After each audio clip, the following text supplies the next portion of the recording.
묵상 기도하심으로 주일 예배를 하나님 앞에 드리시겠습니다.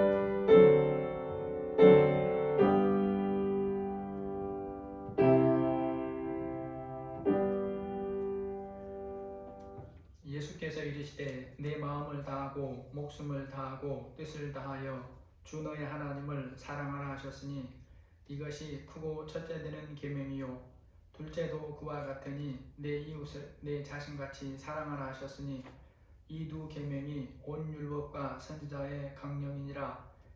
하나님 감사합니다. 저희들 지난 한 주간 이런저런 모양으로 지켜주시고 주님 앞에 예배하게 하시니 감사합니다. 우리의 힘든 심령들을 주님 앞에 내려놓사오니 성령께서 함께 하시고 우리의 마음을 온전히 주장해 주셔서 참으로 마음을 다하고 뜻을 다하여 하나님을 사랑하는 예배가 되게 하여 주시고 하나님을 기뻐하는 이 예배가 되게 하여 주옵소서. 예수님의 이름으로 기도합니다. 아멘. 찬송가 43장입니다.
사도신경으로 신앙 고백하시겠습니다. 전능하사 천지를 만드신 하나님 아버지를 내가 믿사오며 그 외아들 우리 주 예수 그리스도를 믿사오니 이는 성령으로 잉태하사 동정녀 마리아에게 나시고 본디오 빌라도에게 고난을 받으사 십자가에 못 박혀 죽으시고 장사한 지 사흘 만에 죽은 자 가운데서 다시 살아나시며 전능하신 하나님 우편에 앉아 계시다가 저리로서 산자와 죽은 자를 심판하러 오시리라. 성령을 믿사오며 거룩한 공예와 성도가 서로 교통하는 것과 죄를 사하여 주시는 것과 몸이 다시 사는 것과 영원히 사는 것을 믿사옵나이다. 아멘. 찬송가 220장입니다.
기도하시겠습니다.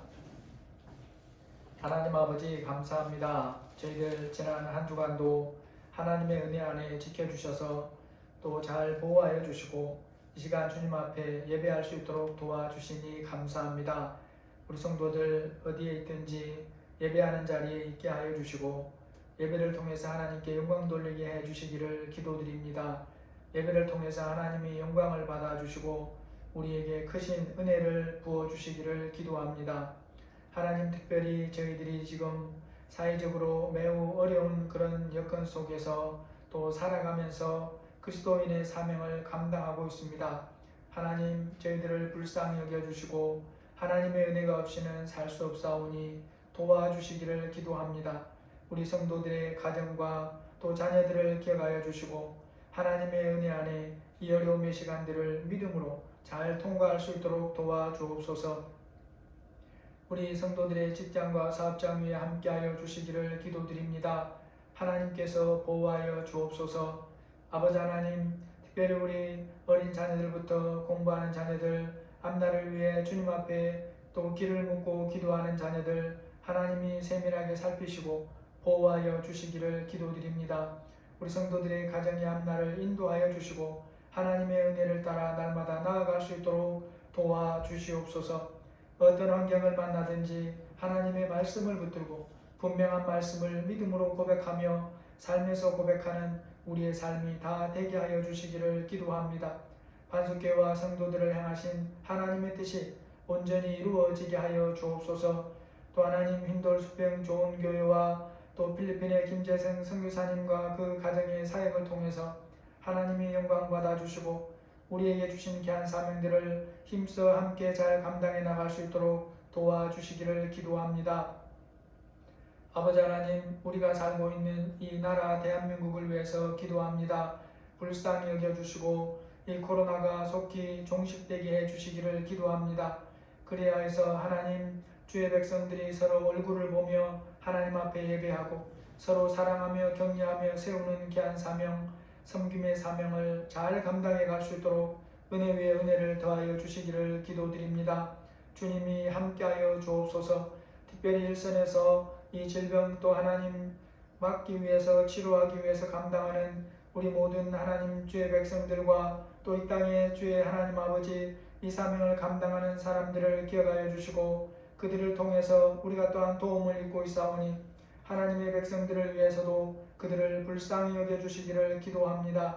아버지 하나님, 이 보이지 않는 질병으로부터 우리 반석교회와 성도들을 기억하여 주시고 피할 곳을 피하며 피할 자들을 피하는 은혜를 부어주시기를 기도드립니다.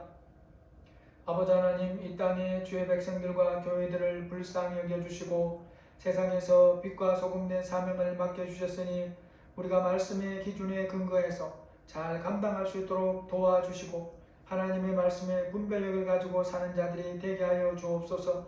이런저런 말들에 휩쓸리지 아니하고 마음을 빼앗기지 아니하도록 늘 하나님께 마음을 두며 말씀을 붙들고 분별하며 살아가는 저희가 되도록 인도해 주시기를 기도합니다.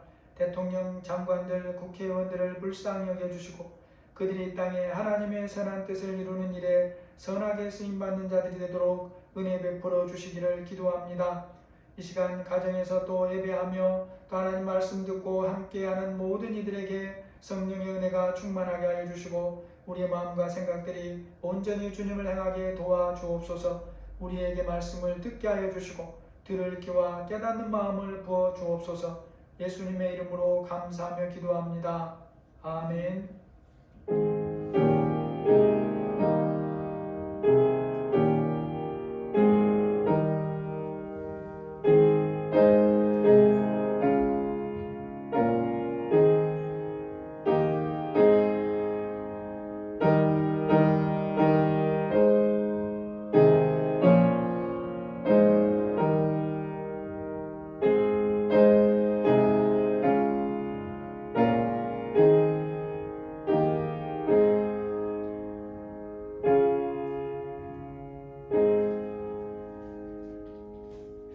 하나님 말씀 로마서 13장 8절에서 10절 말씀입니다.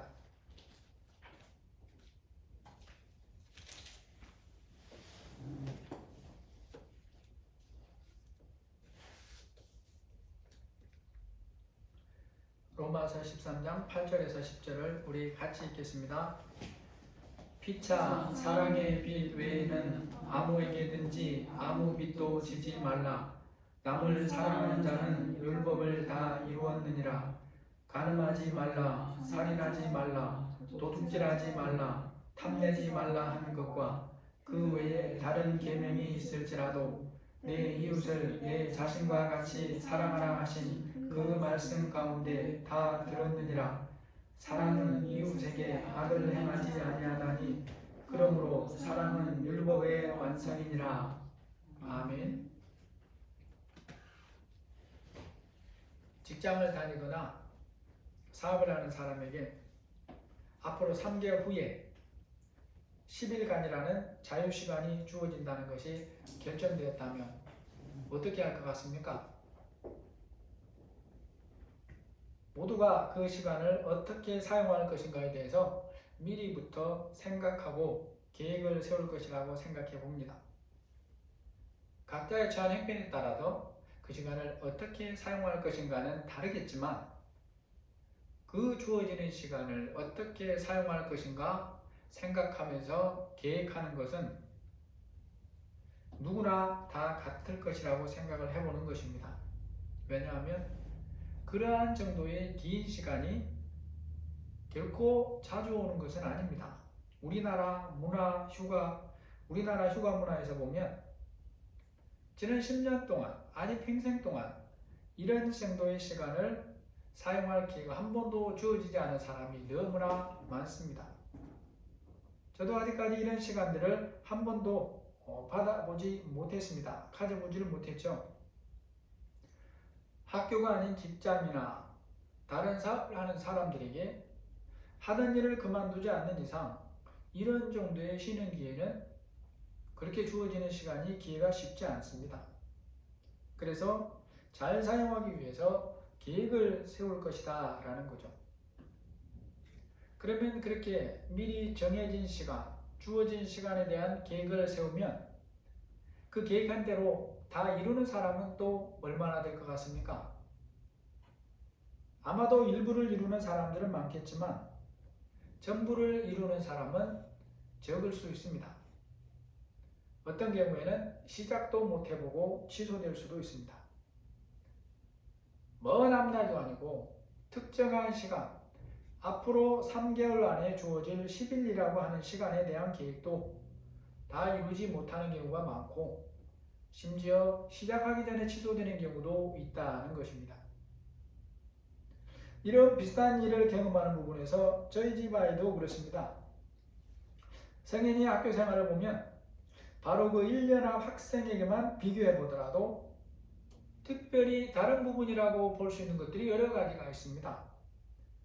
특정 학년이 되면 당연하게 해왔던 일임에도 하지 못한 일들이 여러 가지가 있다는 것을 생각해 봤습니다. 초등학생 때는 누구나 가는 수학여행을 가지 못했습니다. 사스라는 질병 때문에. 고등학생 때에도 수학여행을 가지 못했습니다. 세월호 사고와 분위기 때문에.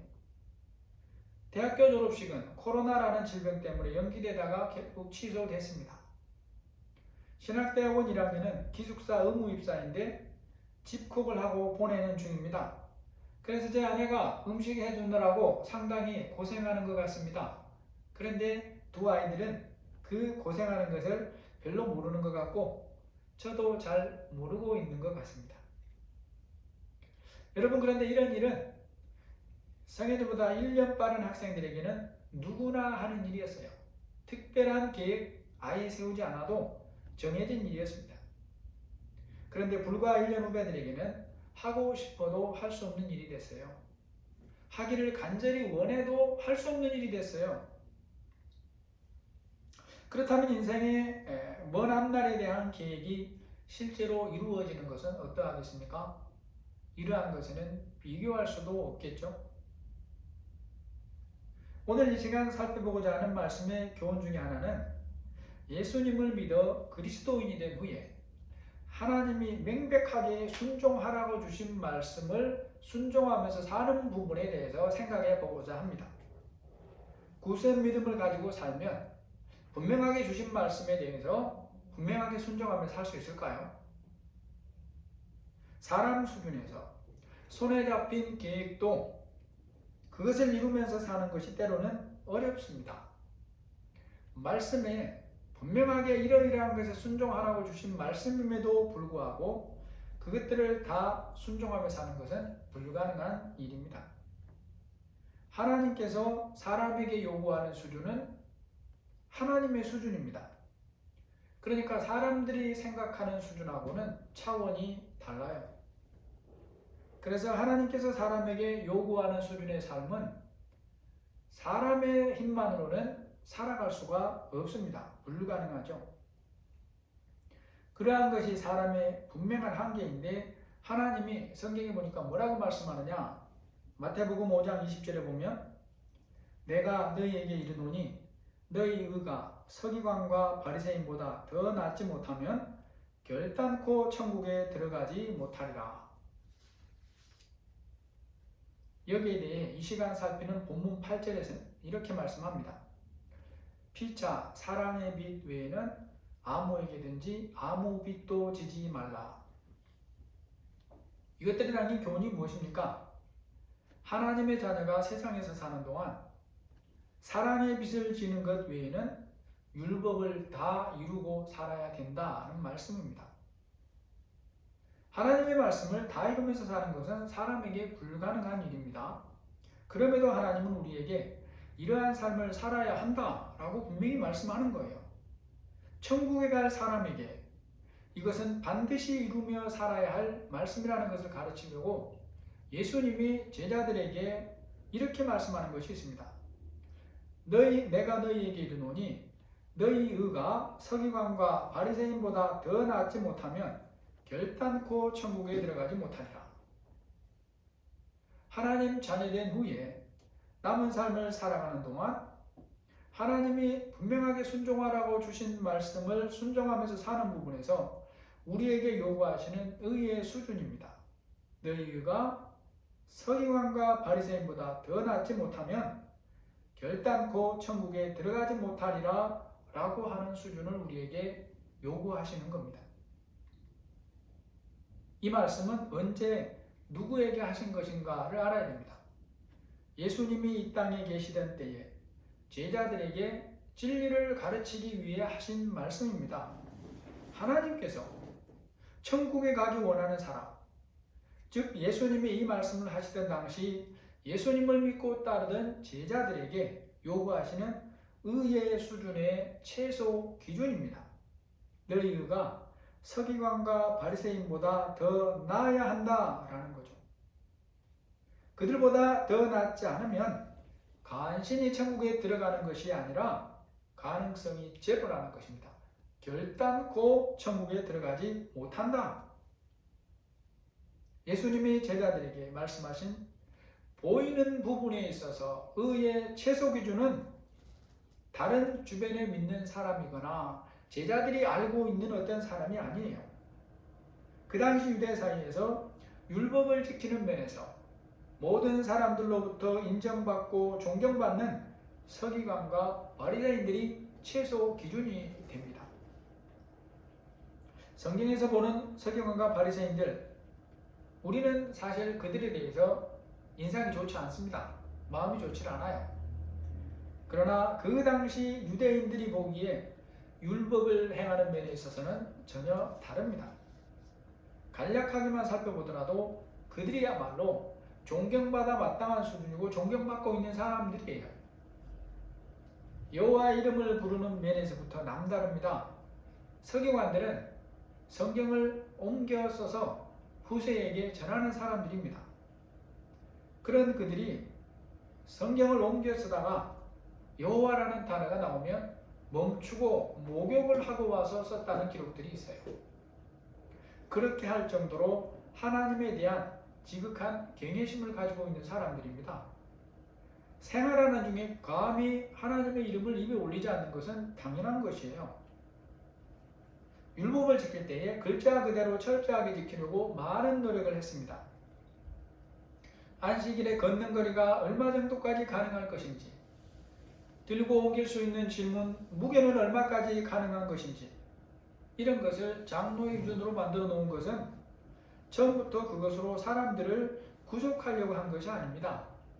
어찌해서든지 율법을 그대로 지켜보려고 하는 그런 몸부림에서 나온 노력들이에요. 11조를 드릴 때 채소까지 계산해서 드리는 그런 사람들이었고, 율법의 묵상과 사모함이 철저함, 매주마다 정해진 금식 기도를 하는 사람들, 정결함과 부정함을 철저하게 지키는 사람들, 그런 사람들이 서기관과 바리새인들이었어요. 그 시대의 서기관과 바리새인들이 보이는 면에서 율법을 지키는 모습이 어떠한가? 예수님이 말씀하기 전에도 제자들은 이미 잘 알고 있습니다. 그런데 예수님이 율법을 지키는 면에서 콕 집어서 너희 의가 서기관과 바리새인보다 더 낫지 못하면 결단코 천국에 들어가지 못하리라, 이렇게 말씀을 하는 거예요. 이것만 해도 어마어마한데 마태복음 5장에 이 말씀을 하기 바로 직전에 하신 말씀이 있어요. 17절 18절에 보시면 내가 율법이나 선지자를 폐하러 온 줄로 생각하지 말라. 폐하러 온 것이 아니요 완전하게 하려 함이라. 진실로 너희에게 이르노니 천지가 없어지기 전에는 율법의 1.1획도 결코 없어지지 아니하고 다 이루리라. 사람이 어떤 일을 시작하는 데 있어서 가능성이 보이느냐 보이지 않느냐 라고 하는 것은 엄청난 차이가 있습니다. 그의 행동에 큰 영향을 미쳐요. 그래서 어떤 일이 현재 시점에서는 아무리 어렵게 여겨지더라도 가능성이 단 1%라도 있는 것과 전혀 없는 것은 단지 숫자로 1%의 차이가 아닙니다. 때로는 너무 어려워 보이지만 그래도 가능성이 1%라도 있다고 말하는 경우라면 그것은 불가능하다는 말과는 그 의미가 전혀 달라요. 지난 학기 성적이 100명인 학년에서 현재 100등을 하는 학생이 있다고 가정하면 그 학생이 다음 시험에서 1등을 할 확률은 숫자적으로 보면 1%입니다. 그런데 이것이 초중고 학교에서는 불가능하다는 말과 별로 다르지 않습니다. 그러나 대학교에서라면 전혀 다릅니다.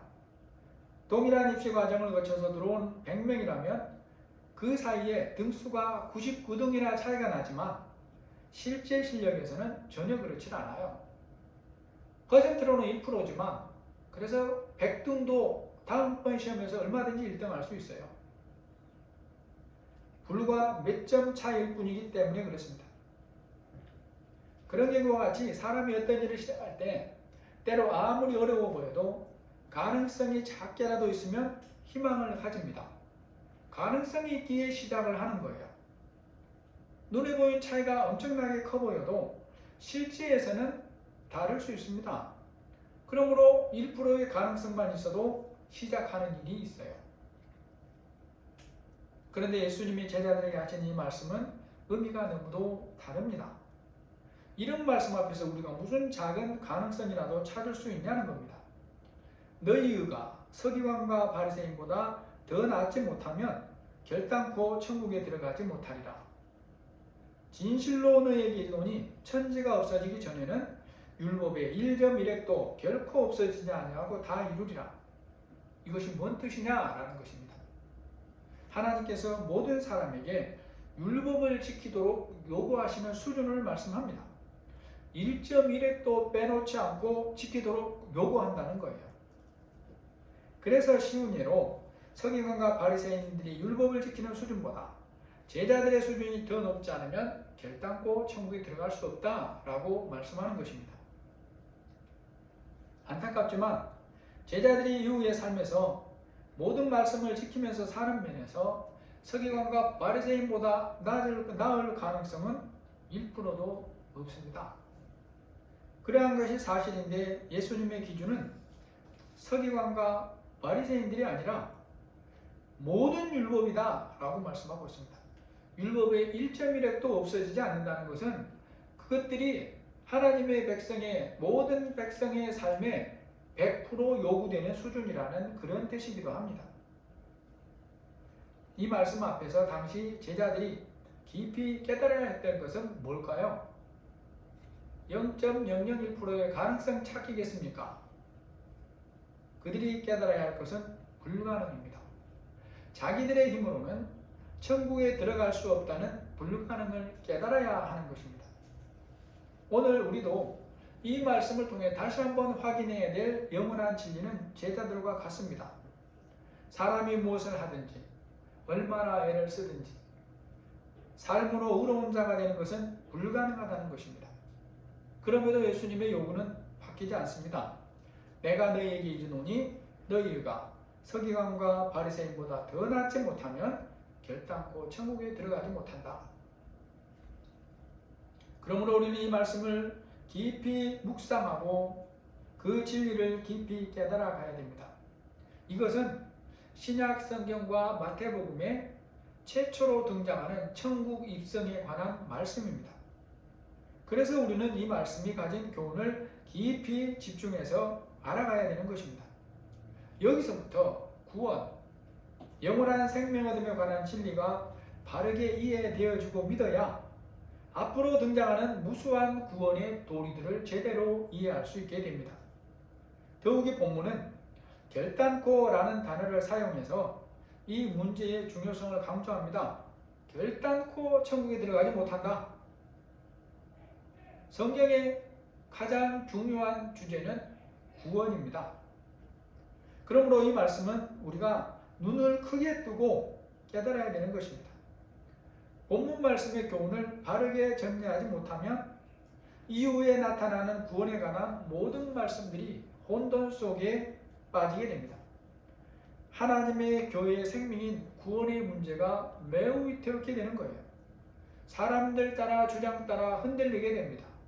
그래서 어떤 때는 그래 내가 잘 믿고 있어 이 정도면 하나님이 충분히 말씀에 비추어서 잘 믿는다고 칭찬해 주실 만해. 칭찬을 안 하더라도 최소한 나구점은 아닐 거야. 그러다가 어떤 때는 나 같은 인생이 어떻게 천국의 구원을 받고 천국에 갈 수 있을까? 나는 아무리 애써도 안 되는구나. 그냥 포기해야지. 예수님이 말씀하는 서기관과 바리새인들보다 더 나은 의는 뭐겠습니까? 유대인들조차도 흉내낼 수 없는 정도의 모습인데 하물며 이방인 그리스도인이 이 말씀을 어떻게 더 그들보다 잘 지킬 수가 있겠냐는 것입니다. 감히 누가 그들보다 더 나은 율법의 의를 지키면서 살 수 있을까요?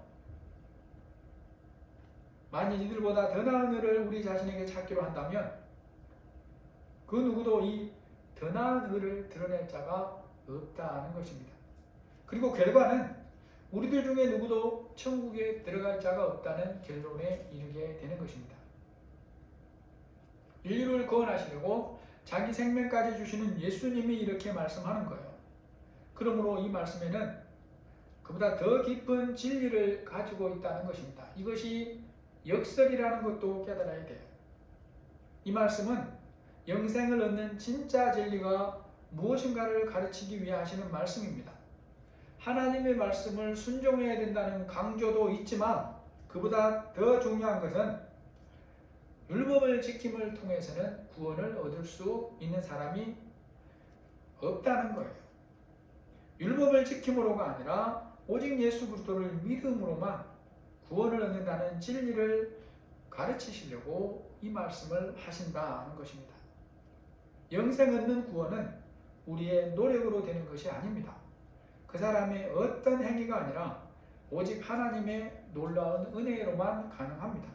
에베소서 2장 8절에 보면 너희는 그 은혜에 의하여 믿음으로 말미암아 구원을 받았으니 이것은 너희에게서 난 것이 아니요 하나님의 선물이라. 행위에서 난 것이 아니니 이는 누구든지 자랑하지 못하게 하려 함이라. 이제 이 본문을 통해서 우리가 좀 더 중요하게 우리의 적용하는 면에서 살펴야 될 부분이 있습니다. 그러면 믿는 그리스도인들이 순종의 삶을 사는 것은 어떤 가치가 있느냐라는 거죠. 예수 그리스도를 구원자로 믿고 영생의 구원을 확보한 사람은 이후에 자기 생각을 따라 적당히 살아도 다 되느냐라는 것입니다. 예수님을 믿은 사람이 영생 얻음을 확보한 후에 영원한 하나님 나라에 들어가는 과정에서 영적 싸움이 있습니다. 우리가 싸우는 이 영적 싸움에 대해 우리가 다 알고 싸우는 것은 아닙니다. 모르는 부분이 있어요. 그런데 감사하게도 우리가 모르는 부분에 대해서는 누가 다 알아서 하실까요? 하나님이 다 알아서 하십니다. 명백한 사실이에요. 다니엘서에 보면 다니엘이 사자굴에 던져지고 그의 세 친구들이 용광로에 던져집니다. 그때 그들을 보호하는 존재가 바로 하나님이 보낸 천사죠. 그들은 눈에 천사가 보여서 사자굴에 던져짐을 당한 게 아니고 눈에 천사가 보여서 용광로에 던져짐을 당한 게 아니에요. 그들의 믿음에 대해 하나님이 보이지 않는 천사를 보이도록 보내주셔서 응답해 주신 것입니다. 열왕기하 6장에 보면 엘리사가 있는 성이 아람 군대에 에워싸입니다. 이것을 보고 엘리사의 사환이 두려움에 잡혀 죽게 되었다고 한탄을 하죠. 그때 엘리사가 사환에게 이 유명한 말을 하면서 놀라지 말라라고 얘기를 합니다. 두려워하지 말라. 우리와 함께 한 자가 그들과 함께 한 자보다 많으니라. 중요한 것은 이것은 이 엘리사는 보는데 그의 사환은 못 봅니다. 그래서 하나님께 기도합니다. 자기만 아니라 사환에게도 영의 눈을 열어서 이걸 보게 해달라고 기도하고 하나님이 여기에 응답해 주십니다. 열왕기하 6장 17절에 보면 여호와께서 그 청년의 눈을 여시매 그가 보니 불말과 불병거가 산에 가득하여 엘리사를 둘렀더라. 신약 성경에도 보이지 않는 부분을 하나님이 천사를 통해 책임집니다. 히브리서 1장 14절에 보니까 모든 천사들은 섬기는 영으로서 구원받은 상속자들을 위하여 섬기라고 보내심이 아니냐. 그러므로 우리가 그리스도인이 되고 믿음으로 살아가는 동안 사람의 능력으로 알 수도 없고 혹 안다 하더라도 어떻게 할 수도 없는 부분, 그런 부분에 대해서는 우리가 할 일이 없어요. 하나님이 그런 부분에 대해서 우리에게 뭔가를 요구하시지 않습니다. 하나님이 다 알아서 하십니다. 그런 것과 함께 믿는 자가 반드시 해야 될 부분이 있어요. 오직 믿음으로 구원을 얻음을 말씀하시는 예수님이 하신 말씀이 마태복음 7장 20절 이하입니다. 이러므로 그들의 열매로 그들을 알리라. 나더러 주여 주여 하는 자마다 다 천국에 들어갈 것이 아니요 다만 하늘에 계신 내 아버지의 뜻대로 행하는 자라야 들어가리라. 그리스도인이 된 이후 살아가면서 행동으로 순종해야 할 일들이 있습니다. 우리의 삶이 하나님 보시기에 다만 하늘에 계신 내 아버지의 뜻대로 행하는 자라고 하는 평가를 듣는 순종의 삶을 살아야 합니다. 하나님으로부터 이런 평가를 듣지 못하면 천국에 들어갈 수 없다라고 예수님이 분명하게 말씀을 하세요. 그러면 우리가 지켜야 할 말씀으로 주신 것이 한두 가지가 아닌데 그것을 어떻게 다 행하여서 하나님으로부터 합격점을 받을 수가 있느냐는 것입니다. 사람의 능력으로 어떻게 그 모든 말씀에 순종함으로 하늘에 계신 내 아버지의 뜻대로 행하는 자라고 하는 평가를 들을 수 있느냐라는 거죠. 이런 종류에 대해서 이 시간 본문에서는 압축해서 이렇게 표현한 것이 있습니다. 9절에 보면 간음하지 말라, 살인하지 말라, 도둑질하지 말라, 탐내지 말라 한 것과 그 외에 다른 계명이 있을지라도. 이것이 이제 본문에서 전개되는 문맥에서 보면 하나님 주신 율법으로 이러한 것들이 있는데 그것들을 행위로 다 지켜도 그것으로 부족하다는 의미로 지금 하시는 말씀이에요. 이렇게 하나 저렇게 하나 우리가 처한 상황은 구원받을 수준에 이를 수가 없다는 한계만 보여줍니다. 우리의 힘으로는 안 되는 거예요. 하나님께서 믿음으로 구원을 얻은 자들에게 이후에 행함의 순종을 이루어야 하는 의가 있다. 하나님이 요구하는 분명한 기준이 있다고 말씀을 합니다. 그런데 사람의 능력으로는 이룰 수가 없다는 것도 말씀을 합니다. 그래서 절망할 수밖에 없습니다. 그런데 절망할 수밖에 없는 우리에게 하나님이 오늘 본문으로 소망을 주시는 것입니다. 남을 사랑하는 자는 율법을 다 이루었느니라. 내 이웃을 내 자신과 같이 사랑하라 하신 그 말씀 가운데 다 들었느니라. 사랑은 이웃에게 악을 행하지 아니하나니 그러므로 사랑은 율법의 완성이니라. 그리스도를 믿음으로 영생의 구원을 얻은 사람이 이후의 삶에서 순종함으로 이루어야 할 의, 천국에 들어가기 위해 반드시 이루어야 할 의가 있는데 그 의는 무엇으로 이룰 수 있느냐? 열심히 믿음으로 애써서 이루어지는 것이 아니라는 것입니다. 이웃을 사랑하는 것, 말씀의 교훈을 따라 이웃을 대하고 사랑하는 자가 율법을 다 이루는 자가 된다라는 것입니다. 사람의 힘으로는 이루기가 불가능한 의인데 그래서 천국에 들어갈 자격을 가진 자로 살 수가 없는데 하나님께서 그 의를 이룰 수 없다고 말씀합니다. 이룰 수 있다고 말씀합니다. 하나님 자녀가 이웃을 사랑함으로, 다른 말로 하면 말씀의 교훈을 따라 이웃을 대함으로 말씀의 모든 요구, 의를 이루는 자가 된다라고 말씀을 하는 거죠. 그리스도인의 삶에서 이웃이 누구인지 우리가 바르게 알아야 됩니다. 만남 순서에서 볼 때 첫 번째 이웃은 부모 자녀 사이입니다. 결혼을 하면 첫 번째 이웃이 배우자로 바뀝니다. 여기에 더하여 그리스도 안에서 영적으로 형제된 믿음의 이웃이 있습니다. 그런데 그리스도인이 말씀의 교훈을 따라 대해야 할 이웃에는 이들만 있는 것이 아닙니다. 이들과는 또 다른 의미에서 이웃, 사이에서 만나는 이웃이 있어요.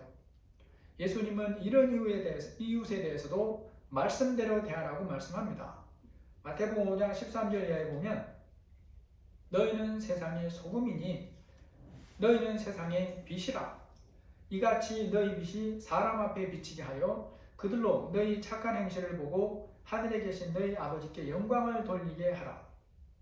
이 말씀에서 명백하게 부인할 수 없는 것은 그리스도인에게 빛과 소금된 사명을 감당하라고 하신 것이 어떤 이웃이냐라는 거죠. 믿음 안의 이웃들이냐? 그건 당연한 것이라고 했습니다. 그들이 아니라 바로 세상 속에서의 역할이다라는 것입니다. 오늘 아침에 노 회장님이 문자를 올렸어요. 공동으로. 거기 문자가 그랬습니다. 지금 이 정부가 탄압하는데 이 탄압에 대해서 총회에서는 가만히 있는데 우리가 의견 표현을 해야 되지 않겠습니까? 여기에 대해서 동의하는 사람은 의사를 말해 주십시오 그랬어요. 몇 사람이 동의한다는 의미로 글을 올렸습니다. 그래서 제가 제 양심상 그분이 그렇게 말하는 것에 대해서 제가 가만히 있을 수가 없어서 저는 제 양심으로 글을 올렸어요. 로마서 13장 1, 2절 말씀을 올렸습니다. 바울은 기독교인들을 가장 극악하게 탄압하던 네로 황제 시대에 살았고 그 네로 황제 시대에서 순교당했습니다. 그런데 그런 바울을 통해 하나님께서 하신 말씀이 로마서 13장 1절 말씀입니다. 명백한 말씀보다 더 중요하다고 여기는 것은 없다고 생각합니다. 여러분, 우리는 명백한 말씀을 뒤로 제쳐놓고 자기 신념이나 자기 생각들을 앞세울 때가 너무 많아요. 그러면서 그것을 잘못됐다고 말하면 받아들이는 게 아니라 마음에 대적을 합니다.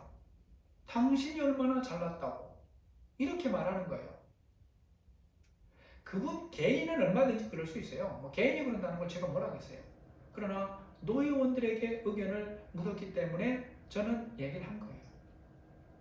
여러분, 우리는 하나님 앞에서 자기 책임을 가지고 살아야 돼요. 군중 속에 떠밀려가는 삶을 살면 안 됩니다. 하나님의 말씀에 명백하면 그 명백한 말씀을 붙들고 살아야 되는 거예요. 하나님이 우리에게 너희는 세상의 소금이요 빛이라고 하셨는데 이것은 믿는 자들 속에서 하는 역할을 말하는 게 아니에요. 믿지 않는 자들 속에서. 예수님이 사마리아 강도 만난 그 사람을 도운 사마리아 사람을 가지고 우리에게 하고자 하는 말씀이 뭐겠습니까? 제사장이나 레위인은 하나님 앞에 예배드리는 자들이에요. 예배를 중요하게 여기고 최대한 좋게 생각했을 때 예배를 중요하게 여기고 예배드리기 위해서 지나쳤던 사람들입니다. 그런데 비해 사마리아인은 그 이웃을 불쌍히 여기고 강도 만난 이웃을 구했어요. 예수님이 누구를 칭찬합니까? 너희가 강도 만난 이웃을 외면하고 나에게 예배드리러 왔으니 잘했다 그러십니까? 그렇지 않습니다. 우리는 하나님의 말씀을 바르게 보지 못하면 자기가 보고 싶은 것만 보고 자기 생각대로 생각하면서 살기 쉬워요. 오늘 예수님의 말씀이 뭡니까? 남을 사랑하는 자는 율법을 다 이루었느니라. 그리스도인은 사회적인 책임이 있어요. 꼭 죄가 아닐지라도 덕을 세워야 할 책임이 있습니다. 말씀의 교훈에 근거해서 덕을 세워야 돼요. 오늘 말씀의 결론입니다. 구약시대나 예수님 이후나 변함없이 말씀은 지키라고 주신 것입니다. 말씀을 행동으로 지키지 않는 자는 결단코 천국에 들어갈 수 없습니다. 그럼에도 우리가 믿은 이후에 행위로 모든 말씀을 다 지키며 살 수가 없습니다. 우리의 의가 서기관과 바리새인보다 나은 수준이 될 수가 없어요. 그런 우리에게 하나님께서 놀라운 소망의 말씀과 권고를 주시는 것입니다. 피차 사랑의 빛 외에는 아무에게도 아무 빛도 지지 말라. 남을 사랑하는 자는 율법을 다 이루었느니라. 사랑은 이웃에게 악을 행하지 아니하나니 그러므로 사랑은 율법의 완성이니라. 우리 각 사람이 이웃을 기쁘게 하되 선을 이루고 덕을 세우도록 할지니라. 하나님이 인정하시는 영생을 얻는 믿음은 입으로만 믿는 것이 아닙니다. 참 믿음은 그것이 참 믿음이라는 것을 반드시 행동으로 드러내야 됩니다. 말씀의 교훈을 따라 이웃을 대하고 사랑하는 것을 통해 참 믿음인 것을 드러내야 됩니다. 그래서 하나님이 말씀하는 겁니다. 남을 사랑하는 자는 율법을 다 이루었느니라. 하나님께서 내가 이웃에 대한 태도를 어떻게 가지고 사는지 지금도 말없이 살펴보고 계십니다. 기도하겠습니다. 하나님 아버지, 우리가 성경이 말씀하는 이웃이 누구를 가르치는지 하나님의 말씀의 교훈을 따라 분명하게 깨닫고 하나님이 말씀하시는 교훈을 따라 대하는 그런 삶들이 되기를 간절히 원합니다. 우리는 바리새인이나 서기관보다 결단코 의가 나을 수 없습니다. 하나님으로부터 그런 것을 지킴으로 천국에 들어갈 자격을 얻을 수 없습니다. 그런 우리에게 남을 사랑하는 자는 율법을 다 이루었다고 하시는 말씀의 교훈을 따라 이웃을 대하는 자는 율법을 다 이룬 자라고 하는 놀라운 말씀을 하십니다. 하나님 아버지, 복잡한 세상 속에서 우리가 하나님의 말씀을 가지고 분별하면서 분명한 말씀을 붙들고 믿음으로 사는 자들이 다 되게 하여 주옵소서. 말씀에 순종할 때 자기 신념을 앞세워서 순종하지 못하는 우리의 모습을 불쌍히 여겨주시고 하나님의 말씀의 교훈이 우리의 삶을 붙들게 하여 주옵소서. 예수님의 이름으로 기도합니다. 아멘. 찬송가 222장입니다.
앞에 예배하게 하여 주시고 또 하나님께 믿음으로 귀한 물질을 구별해서 드릴 수 있도록 믿음 주신 것을 감사합니다. 우리 모든 성도들을 기억하여 주시고 하나님 앞에 기도드립니다. 일용할 양식을 풍성히 허락해 주셔서 이 땅에서 하나님 주신 사명들을 감당하기에 조금도 부족함이 없도록 하나님이 역사하여 주옵소서. 우리 성도들의 가정과 직장과 사업장 위에 하나님의 은혜를 부어주시고 보호하실 것을 보호하시고 지키실 것을 지키시고 피할 것을 피하도록 인도하여 주옵소서. 예수님의 이름으로 기도합니다. 아멘. 교회 주보는 계속 보시고 아마 오늘 결정할 것 같은데 2.5단계가 뭐 1.3단계라든지 뭐 이렇게 내려갈 것 같습니다. 참고로 대전은 그렇게 내려갔어요. 그래서 우리도 이렇게 기도하고 있는데 하나님이 대면 예배 전부는 못하지만 우리 큰 교회는 전부 못하겠잖아요. 그럴지라도 하나님 안에서 최선을 다해 조심하면서 또 함께 예배할 수 있도록 우리가 함께 계속 기도하기를 원합니다. 찬송가 212장입니다.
이제는 우리 주 예수 그리스도의 은혜와 하나님의 사랑하심과 성령의 교통하시고 인도하시고 보호하시는 은혜가 우리가 아무리 애써도 다 지킬 수 없는 하나님의 말씀인데 이웃을 내 몸과 같이 사랑하는 자에게 남을 사랑하는 자는 모든 율법을 다 이루었다고 말씀하시고 천국에 들어올 자격을 갖추었다고 말씀하시는 하나님의 본뜻을 분명하게 기억하고 하나님의 말씀과 교훈을 따라 이웃을 대하며 살기를 원하는 우리 모든 사랑하는 성도들 위해 지금부터 영원까지 함께 계실지어다.